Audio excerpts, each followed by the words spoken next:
It started with a growl. Not the smooth, comforting rumble of Warhorse, but a deep, foreign snarl that clawed through the quiet morning air. I was in my porch recliner, sipping lukewarm coffee, when that sound hit me like a gut punch. My eyes snapped open, and in one motion, I was on my feet, decades of service conditioning every reaction in me. What I saw made the coffee in my gut boil. A tow truck sat in my driveway, its predatory engine idling like it owned the place, and hooked to the steel arms of that beast. My Jeep, not just a car. Warhorse, my steel-skinned companion through dust storms, firefights, and extraction missions no one ever reads about. She wasn't some junkyard survivor. She bore the marks of real battles. A jagged scar across the hood from Kandahar. A dent from Fallujah. Even a bullet hole near the mirror. A grim memento from an ambush that almost ended me. That Jeep carried memories. Some mine. Some I wish weren't. And inside her glove compartment, tucked beneath an old Afghan map and a fading photo of my platoon, there was something else. Something sealed, private. Something certain people would rather stayed buried. And now, some skinny punk in a reflective vest was about to chain her up like scrap. He didn't even look old enough to shave. A half-eaten sandwich dangled from his hand, mustard smeared across his mouth. He glanced at me, no fear, no shame. Just the dull look of a guy who thought he'd seen it all. But this wasn't some Karen yelling about hedge height. This was me, and he was messing with the wrong man. "Son," I said calmly, voice like gravel wrapped in steel. "Unhook that Jeep." He barely blinked, chewing slowly. "Orders from the HOA, sir." He held out a flimsy slip of paper like it meant something. "Unauthorized vehicle. Marked for removal." I stepped forward, boots heavy on concrete. I took the paper. Generic. No name. No warning. Just some boilerplate BS about visual obstruction and non-member penalties. I wasn't even part of the HOA by choice. And now they were trying to bury me in citations? This wasn't just HOA pettiness. This felt too clean. Too fast. Like someone pulled a trigger and expected me not to fire back. "You sure you want to go through with this?" I asked him again, voice flat, eyes locked. For a second, just a flicker, he hesitated. But he hooked the chain anyway. That's when I knew. This wasn't about my Jeep. This was about something else. And if they wanted a fight, they'd just gotten one. 10 minutes later, I was standing in front of the self-declared emperor of this cul-de-sac. Richard Alberts, HOA president. His office was a converted garage decked out like a country club locker room. All golf trophies and fake oak paneling. He didn't even bother to get up from the stupid little golf cart he used to ride around. Clipboard in one hand, iced coffee in the other. "Ah, Mr. Wallace," he said with that smug, oily tone I hated. "I was expecting you. You took my Jeep, Richard. No notice. No justification." He sipped his coffee like I just told him the weather. "Per HOA regulations, you've ignored repeated notices to register. Your vehicle violates community standards." I stepped forward, close enough to smell his cologne. Citrus and cowardice. "Let me tell you about standards," I said. "I've watched medics stitch together men under fire with their bare hands. I've seen troops drag their comrades out of burning trucks because there was no one else left. And you're telling me my Jeep is a threat to your pristine little kingdom?" His smile faltered. Just a bit. "You're welcome to appeal," he offered, voice thinner now. I stared at him, then smiled, cold and slow. The kind of smile that means you have no idea what you've just started. "Oh, I'll appeal," I said. "You can count on that." That night, I sat on my porch again. Same chair, same sky, but everything felt different. Warhorse was gone, and with her, a piece of me. But I wasn't sulking. I was planning. I cracked open a beer and scrolled through my contacts until I found the one labeled Shadow. It rang twice. "Jack," came the voice on the other end, smooth as smoke, but with an edge I remembered well. "Didn't think I'd hear from you again." "I need intel," I said flatly. "HOA leadership, financials, emails, anything that smells wrong." A pause, then a low chuckle. "You really don't do anything halfway, do you?" "Never have." I replied. Never will. Give me an hour. I closed the call and leaned back. This wasn't about revenge. Not entirely. It was about principle. You don't take from a soldier, especially not something sacred, and expect him to lie down. By dawn, I was already on the move. The impound lot looked like a graveyard for broken dreams. Rusted husks, smashed bumpers, forgotten wrecks. Warhorse didn't belong there. Inside, a teenager slumped behind the counter, tapping on a cracked phone screen. Tow receipts, he grunted, barely glancing up. I'm here for my Jeep, I said. He smacked gum and sighed. Got a citation number? I handed over the crumpled paper. He typed slowly, the kind of slow that makes you wonder how he survives in the wild. Yeah, it's here. $200 for release. I'm not paying. He looked up finally. Look, man, I don't make the rules. I leaned in. Listen carefully. That Jeep has been through more hell than you can imagine. It's carried wounded soldiers under fire, outrun drone strikes, and crossed mountains they don't even name on maps. And you're telling me some pencil-pushing desk jockey says I can't have it back. He swallowed hard. I just work here. A deep voice boomed from the back. Jack Wallace. I turned. A broad-shouldered man stepped into view, oil-stained coveralls clinging to him like armor. A long scar cut across his cheek.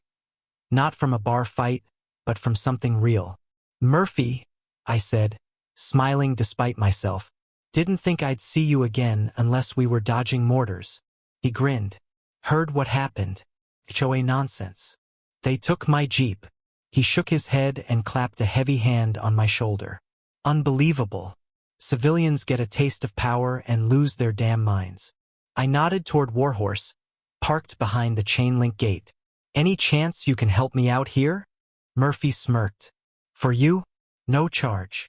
The kid at the counter sputtered. Wait. He can't just. Murphy raised a hand. Relax, kid.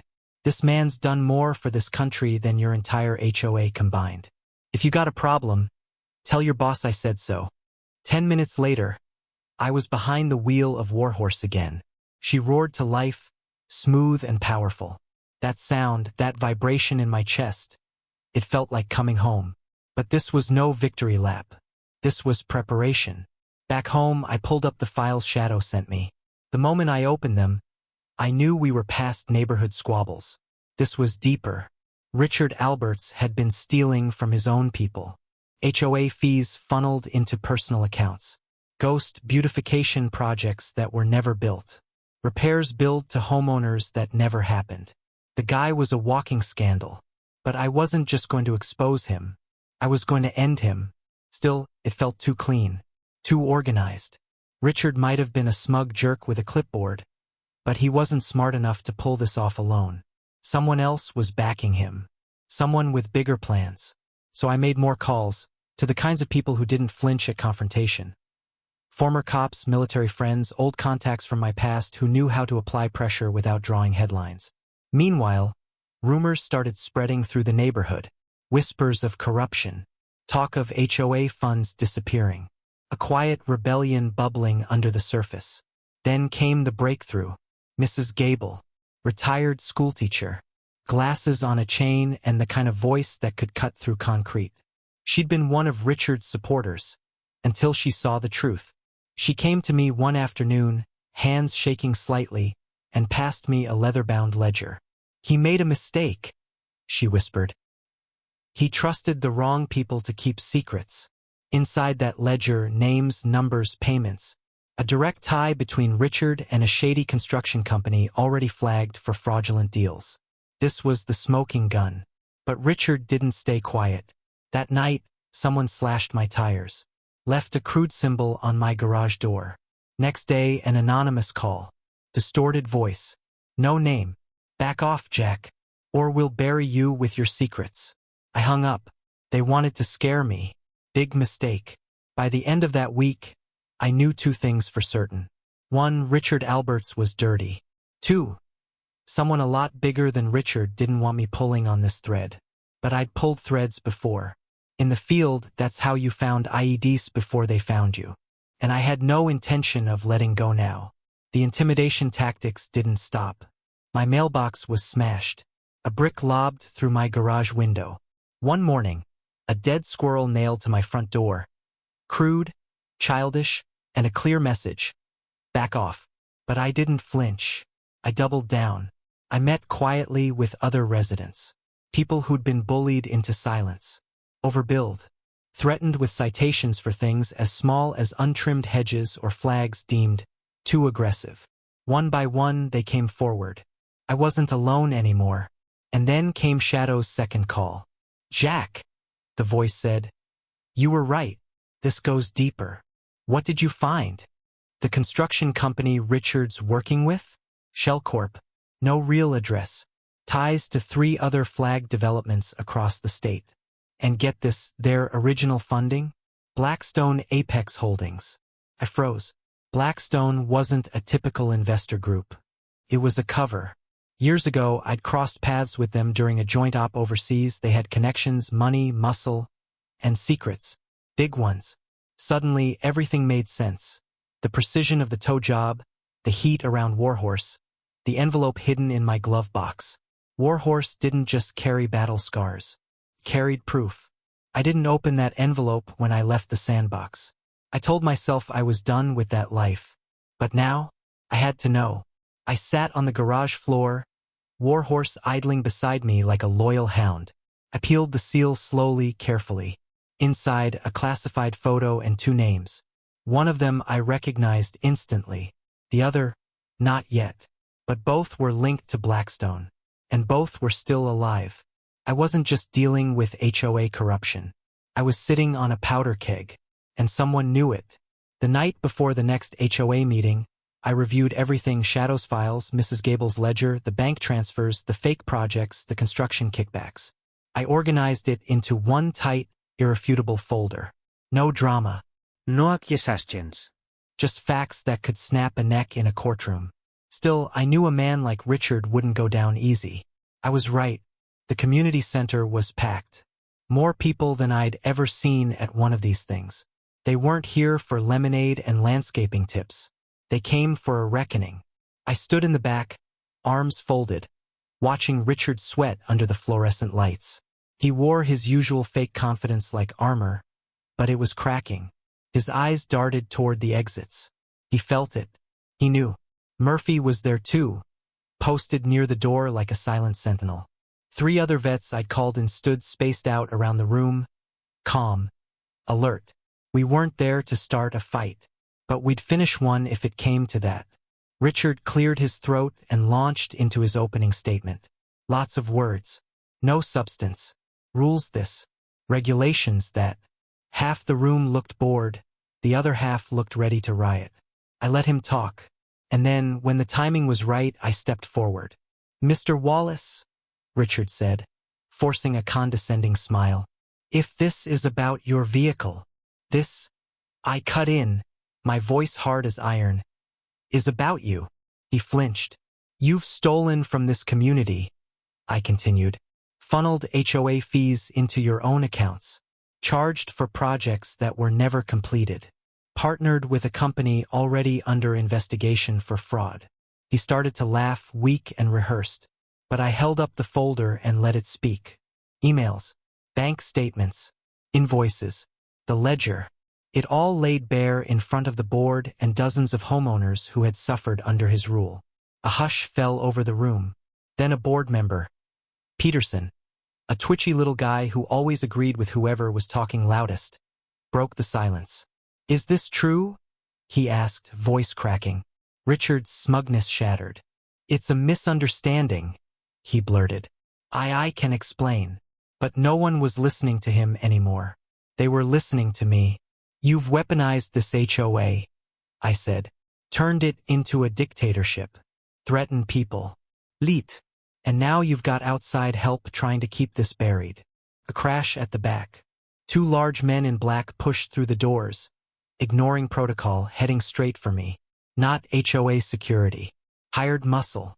Richard's desperation had just spilled into the open. "Get him!" he barked, voice cracking. But before they reached me, Murphy stepped forward. One punch. One tackle. Years of experience in every motion. The room exploded into chaos. Chairs flipped. Screams echoed. My veterans moved fast, calm, precise, clearing space around me. One of the thugs lunged with a blade. I sidestepped, grabbed his wrist, twisted, and dropped him in a single trained move.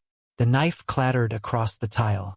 It was fast, violent, controlled, and when it was over, silence crashed down like a wave. Everyone turned to Richard. He didn't look smug anymore. He looked small. "You think you've won?" he hissed.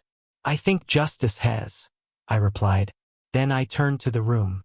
"It's time to take back your neighborhood." After the brawl, the room hung in stunned silence. You could hear the drip of spilled coffee hitting the tile. Richard stood frozen behind the podium, lips parted, eyes wide with 1,000 calculations. He no longer had the math to finish. One of the board members, the older woman who had slipped me the ledger, voice as sharp as a gavel, stood up, smoothed her cardigan, and said, "I think we should vote. Effective immediately." The room erupted, but not in panic, in purpose. No one even debated. The votes flew in like dominoes. One by one, raised hands and nodding heads. The result wasn't just unanimous, it was absolute. Richard Alberts was done. His power, his threats, his empire of fines and fear gone. He didn't say a word as he left, storming out red-faced, his golf cart waiting like a broken chariot at the edge of the parking lot. The two thugs who tried to take me out were cuffed by arriving officers, faces bloodied, pride shattered. The police took statements, collected evidence. And just like that, the rain ended. But I didn't celebrate, because I knew the real enemy hadn't shown its face yet. Back home, I parked Warhorse where she belonged, the center of my driveway, unapologetic and proud. I didn't even make it through the front door before my doorbell rang. It was her, the same board member, calm, poised, eyes that had seen through more than Richard's smoke and mirrors. "Mr. Wallace," she said with a smile that wasn't entirely surprise. "That was quite the performance. Just the facts," I said. "Well," she replied, folding her arms, "we're going to need a new HOA president, someone with backbone, someone who understands how to handle pressure, someone who can protect this community." I almost laughed. "Me? The president of the same HOA I just helped dismantle?" She didn't laugh, just waited. "You think a soldier makes a good neighborhood manager? I think you know how to spot a threat," she said. "And I think threats are exactly what's coming." I didn't say yes, but I didn't say no either. After she left, I sat in Warhorse, hands gripping the wheel, listening to the engine hum like a heartbeat. I pulled out the photo from the envelope the one Shadow helped me decrypt. One of the men in that photo was standing next to a vehicle. Not just any vehicle. My Warhorse. But the timestamp was years before it was assigned to me. That Jeep had a history, a mission before it ever became mine. Which meant I wasn't just a random target. They knew what that Jeep carried. What I had. Richard was just the tip of the iceberg. And now that he was gone, whoever was pulling the strings, they'd come next. I called Shadow. "They'll move soon," I said. "I know," he replied. I tracked another payment. Different HOA, different city, same construction company. Looks like a pattern. A network. Maybe even a front. Shell core feeding off community budgets. Targeting former military neighborhoods. And they're clean, almost. Almost. I didn't like that word. I stared out at the cul-de-sac. Kids played on driveways. Sprinklers ticked like lazy metronomes. The calm before something worse. "Keep digging," I told him. "Follow the money. Follow the silence." Then I called Murphy. "We're not done," I said. "Nope," he agreed. "That was just round one." We set up meetings. Called in favors. I tapped into a network of vets and former intelligence contacts. People with eyes, ears, and loyalty. The kind of loyalty that can't be bought. And something else started to take shape. A pattern of HOA overreach happening across multiple states. Same playbook. Same types of targets. Veterans. Whistleblowers. Anyone holding onto something from their past that someone else might want buried. I wasn't just defending my home. I was sitting on a data point in a map I hadn't seen before. And that map led somewhere dark. The week after the meeting, the neighborhood shifted. Like a collective exhale after years of holding its breath. People started speaking again. Not whispers, conversations. Mrs. Gable was out front with her dog every morning, waving at kids. The Jacksons, who used to keep their blinds shut, hosted a barbecue. Laughter returned to the cul-de-sac like it had been missing in action. But I couldn't relax, because I knew the storm hadn't passed. It had just changed shape. The cops booked Richard's thugs. Charges were filed. Assault, attempted intimidation. The local station wanted to turn it into a human interest piece. Veteran saves neighborhood from corrupt HOA. I declined the interview. I wasn't interested in headlines. I was interested in answers. Richard disappeared. Packed up overnight. Sold his house below market value. Left behind a half-empty garage and some discarded lawn trophies. Shadow tracked a private transfer of funds from his account to an offshore holding group 3 days before the meeting. He'd known he was going to lose. He just didn't expect to lose everything. The ledger Mrs. Gable gave me, the one that linked Richard to the construction shell corp, had more than numbers. It had locations and names. People I didn't know yet, but would, because this wasn't over. That same week, I was appointed interim president of the HOA. Unanimous vote. Murphy thought it was hilarious. A man who once detonated a bridge to stop an ambush now has to approve mailbox paint colors. But he got it. This wasn't about running meetings. It was about protecting something. I didn't want power. I wanted control over access. If the system was being used to exploit veterans and civilians alike, I needed to stand at the gate. Still, the closer I got to the documents Richard left behind, the clearer it became. This was a playbook. Tested. Refined. Rolled out across dozens of neighborhoods. Always the same pattern: intimidation, citations, removal. Until the last piece of evidence, the one that could expose something, disappeared. Just like Warhorse almost did. That Jeep wasn't a coincidence. I ran the serial numbers again. This time through a few backdoor channels. Shadow helped decode the files attached to the photo we found in the envelope. Turns out, Warhorse had once been assigned to a covert transport unit. Used in the transfer of high-value intelligence assets between black sites in the Middle East. There was a time-stamped manifest of contents loaded into her storage panel, most of it redacted. Except for one entry. Cipher V, Class D archive. I didn't know what it meant, but someone did, and they'd been trying to erase every trace of it. Richard wasn't just trying to get rid of my Jeep. He was trying to eliminate a loose end. And that loose end was me. The night after I confirmed the manifest, my power cut out. Whole block stayed lit. Just my house dark. Then the phone rang. No number. No sound. Just a voice. Finally, low and distorted.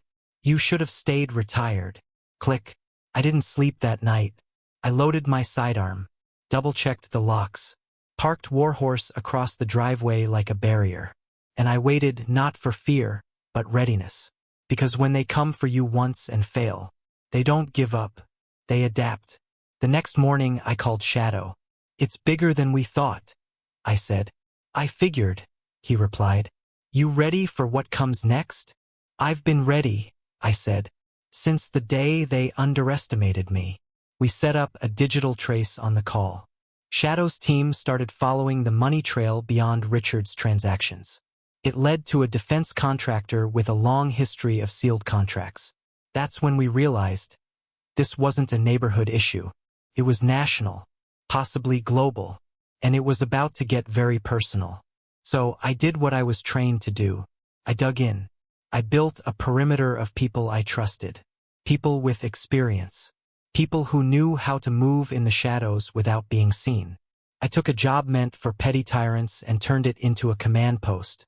Let them come again. Let them try to erase what I know. Because they don't realize, they didn't just poke a veteran. They woke one up. And Warhorse? She's not going anywhere. Not now. Not ever.